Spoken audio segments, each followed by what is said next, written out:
Hey TV fans, Bored now back with you. On this video I'm going to be talking about from Season 1, Episode 7. The episode is called All Good Things, so we're getting close to the finale of the first season.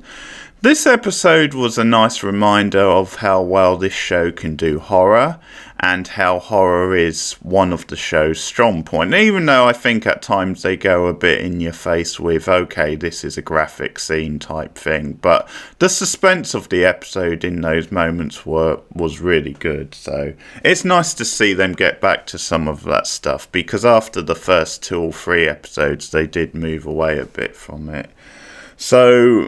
And I think part of that is because a lot of this episode takes place in like a condensed location, and you get the horror setup with the threat coming from outside, and that can always lead to good horror moments. So the main plot is that the house are planning a party, and the party is to mark the 1-year anniversary of Fatima coming to stay with them. So that's the whole thing, where apparently whenever one of the residents has a special anniversary of how long they've been there, they do that. So we get a little bit with Fatima and some of the other characters. I will say I'm not into Ellis. That's Boyd's son, Fatima's boyfriend. I do find him quite annoying. I'm not sure the actor is the best, and in this episode there's some forced drama with him where he's like getting a bit drunk, but he's getting drunk quite early, and Fatima's warning him, hey, maybe slow down a bit, and it leads to him predictably sort of flying off the handle. But also you get like this really jerky guy at the party who's sort of a nerdy type character, but he's quite obnoxious with it, where he starts talking about theories, and at one point the way he's sort of throwing himself out there and being a bit insulting and obnoxious gets under Ellis's skin, and he goes for him, and Fatima steps in, but then this guy makes a really personal remark about something to do with monsters and father like son, or that kind of thing, at which point Donna clocks the guy. So that's a really good moment. Like, Donna's this character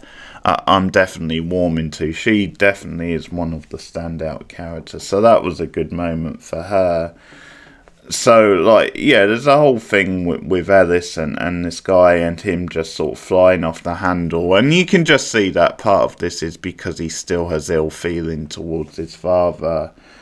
But gradually we get this threat at the party, and that's because in the last episode you had this stuff with this guy leaving flowers for his girlfriend outside. And I forgot to mention, she's a ghost, obviously, or she's one of the creatures, but like, she's obviously meant to be his ex-girlfriend who was killed tragically. So yeah, this guy has been leaving her flowers, and there's a scene in this episode where he's like saying or suggesting he's not going to leave flowers anymore, it's time for him to move on.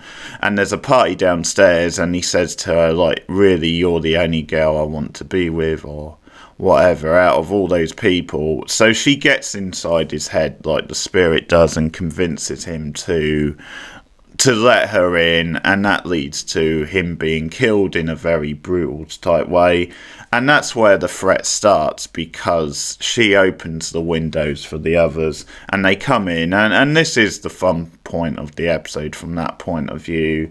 We also get some other character moments. Another thing we see is that Fatima is like bisexual, because we see her have a forearm kiss with another girl, which also Julie sees.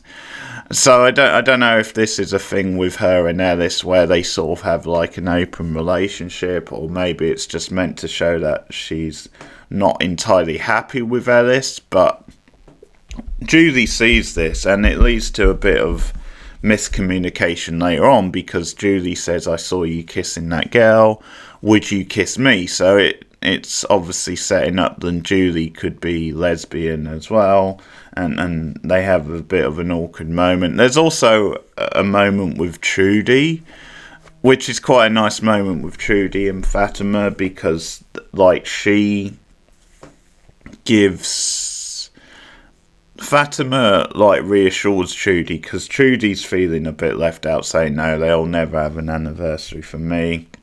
Fatima's like, I'm sure they will, and she gives her, like, a present, and so Trudy then wants to give her one back. And it's quite a nice moment, but I guess it's setting up then Trudy's then going to become a victim, because she does become fodder. She's killed by these things. She's surrounded. Again, it's quite a good moment. I'm not sure how I feel about Trudy being killed, though, because it's like, I assume she was just one of those side characters where you would have quirky moments with her, but, like, there wouldn't be that much more. So maybe it makes sense that they killed her, but at the same time, you felt maybe they could have done a bit more with her. Like, maybe, okay, this is a character they're slowly building up. But it turns out not. Like, for me, I would take a bigger death, like someone like Ellis. But that doesn't happen, of course. And so it all kicks off at this party. And Ellis and Fatima are left alone. And they lock themselves into a room because she won't leave without him. And they've got one of the talisman kind of hanging outside the room, so that protects them. And at the same time, you get this thing with Victor and Julie, because at one point she goes into his room because she's upset over what happened with Fatima, so she wants somebody to hang out with. One question I had is, doesn't she know that he's the one who was kind of creeping around her younger brother? I just thought that would have got back to her, but I guess because she's been living in a separate house, then maybe it didn't. But that's just something I wondered. A little bit of a question mark. But she goes and hangs out with Victor, and when this all goes down, he has a wire to like climb out of the house, so he helps her outside the house. But he's acting his weird self, because he gives her like this book or this stack of papers to take with her, and he insists when they're outside, we need to go to the woods, and she's like, no, well, they'll get us, and he's like, I assure you they won't. So they run into the woods, and he takes her to the tree, and you can go inside the tree. It's one of those, he's saying, why don't you go inside the tree? Why don't you find your brother? So it's a whole thing where she can go inside the tree, and there's like a department, and she goes almost like into a tunnel type thing. So that's interesting stuff.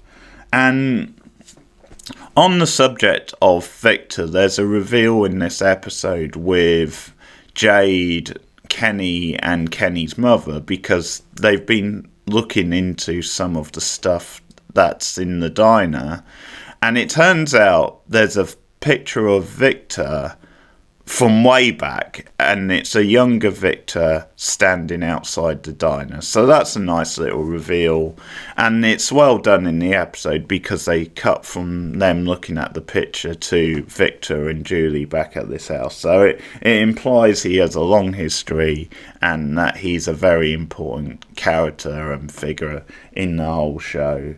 So as I said, like, it's pretty full on, the horror scenes, because like quite a few people are made victims, and a number escape, and the next morning they go over to Boyd's, and you see like Kenny helping out and setting them all up. So it's a whole thing where they have to like uproot and go to the other side, and that's probably going to cause some friction. But also Boyd finds out that the preacher has Sarah in this episode, that she's still alive, and he has her in the basement. And Boyd is like, what the hell are you doing? The preacher's like, she holds the answers to get us out of here, so you've just got to give me time to get it out of her. And so Boyd is the only one that knows, and that's going to come into play at the end of the episode, because the preacher is killed. Like when the people from the house rush over to Boyd's, him and the preacher are there at the time having this like heart to heart where they're opening up, and the preacher gets in the crosshairs and kills is killed by these things before they shut the door. So that's definitely going to put the heat on Sarah, because Boyd knows that she's in the basement and now the preacher is not there, and probably Boyd isn't going to be so sympathetic. So that's definitely an interesting twist. And to be honest, I wasn't really a big fan of the preacher. His character was a bit bland, so I think he's one that has served his purpose and can probably be killed off to create a bit of stakes, as far as I'm concerned. But that's the episode. Pretty good episode overall. I did like the stuff at the house mostly, although there was some like needless sort of melodrama. But I thought it all worked quite well and served its function, and some good horror moments. So that's the latest episode of From. That's episode 7. Let me know your thoughts in the comments below if you've seen it. Like and subscribe as always. And just a reminder that you get these From reviews a day early at patreon.com/borednow. Just $1 a month to unlock those. And look out for more perks, especially during the spooky season, because I will be doing some special Halloween themed content. On here I'll be doing some movie commentary, so look out for extras during that season. But thanks for listening, and goodbye.